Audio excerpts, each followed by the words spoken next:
Everyone, स्वागत है आपका हमारे प्यारे से चैनल बहन्स पढ़ाई में। आज हम करेंगे अपनी एक चुलबुली सी पोयम जिसको हम सब रिलेट करेंगे, जिसका नाम है चाइल्डहुड और उनके पोएट का नाम है मार्कस नेटन।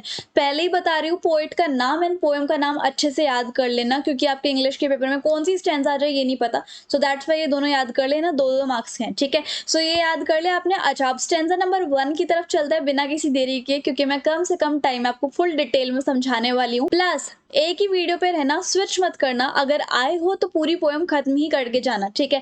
तो यहाँ पर अब ये देखो, When did my childhood go? Was it the day I ceased to be 11? Was it the time I realized that hell and heaven could not be found in geography and therefore it could not be? Was that the day? अब यहाँ पर जो है seized word आपने पढ़ा है, इस seized का मतलब होता है किसी चीज का अंत आ जाना, ठीक है। यहाँ पर ऊपर वाली लाइंस में पोएट जो है वो ये सोचते हैं कि उनका बचपन कब में से खत्म हो गया, उनका बचपन जो है वो एंड उसका कब में से आ गया था। क्या वो खुद से ही पूछते हैं, क्या वो उस दिन खत्म हो गया था मेरा बचपन जब मैं 11 साल का नहीं रहा था, ठीक है। वॉज इट द डे जब उन्होंने रियलाइज किया कि जो स्वर्ग और नर्क है वो होते हैं लेकिन वो कभी मैप पे शो नहीं करते। क्या जिस दिन मुझे ये पता चला था तो क्या मेरा बचपन उस दिन खत्म हो गया था। अब फिर वो कहते हैं ये रियलाइज दैट कि उन्होंने ये फील किया कि जो हेल एंड हेवन है, स्वर्ग और नरक है, वो एक्चुअल में इमेजिनरी प्लेसेस है जो हम सोचते हैं, बट असल में इस वर्ल्ड में एग्जिस्ट नहीं करती। तो खुद ही खुद पूछते रहते हैं मेरा बचपन कहाँ गया, है ना।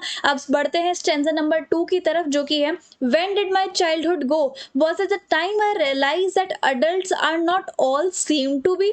They talked of love and preached of love but did not act so lovingly. Was that the day? अब यहाँ पर प्रेस्ट का मतलब होता है कि कुछ सिखाना, टीच करना, टॉट या फिर स्पोकन भी आप कह सकते हो। तो इन उपयुक्त पंक्तियों में, हिंदी ले आती है मैं थोड़ी आप यहाँ पर, तो इन उपयुक्त पंक्तियों में पोएट कवि जो है वो सेम क्वेश्चन दोबारा से रिपीट करते हैं कि उनका बचपन कहाँ गया। फिर वो खुद अपने ख्याल में खो जाते हैं और कहते हैं कि क्या मेरा बचपन उस दिन खत्म हो गया था क्या, जिस दिन he wonders about the day when he started seeing the world with new perception। वो कहते हैं कि जब से मैंने पूरी दुनिया को अपने नज़रिए से देखना स्टार्ट किया है कि जो अडल्ट है, जो बड़े लोग हैं, वो हाइपोक्राइट्स हैं। हाइपोक्राइट्स यानी कि जैसा हम सोचते हैं, जैसा हमें बताया जाता है, असल में वो वैसे नहीं निकलते।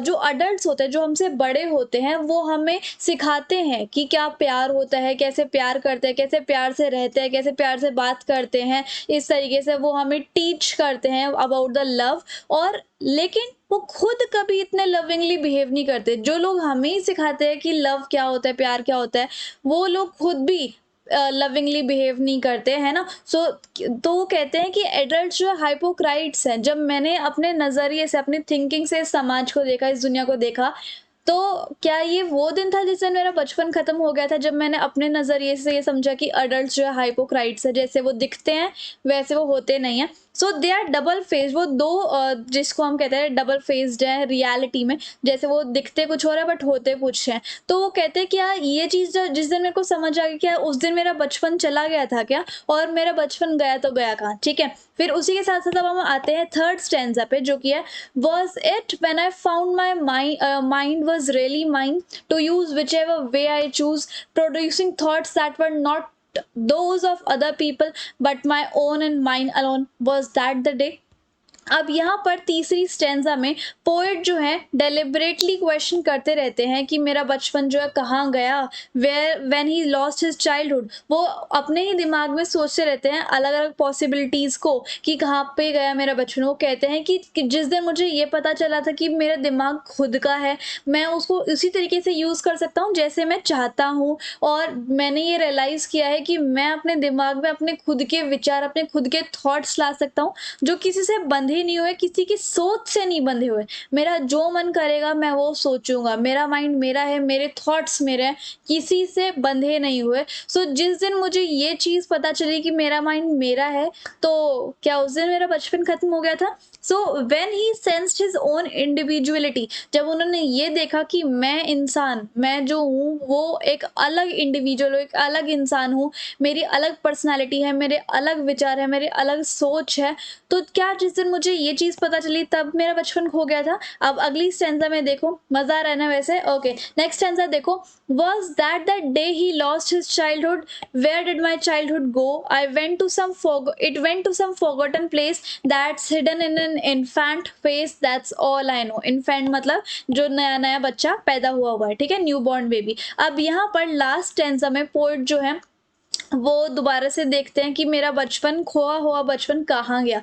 वो कंक्लूड करते हैं, वो लास्ट में ये बताते हैं कि मेरा जो बचपन है वो एक ऐसी जगह चला गया है जिसका मुझे भी नहीं पता, और वो जगह खो चुकी है, और वो ऐसी जगह चला गया है जहाँ से वो कभी भी वापस नहीं आ सकता। जो चेरिश्ड हिज इनोसेंस, वो अपनी ही इनोसेंस को, अपनी ही मासूमियता को चेरिश करते हैं। वो कहते हैं कि जो मेरी जो मासूमियत थी वो अब सब उड़ गई है, फेड अवे हो चुकी है, और अब वो सिर्फ एक बेबी के फेस पे, जैसे कोई न्यूबॉर्न बेबी है उसके फेस पे देखी जा सकती है इनोसेंस, है ना?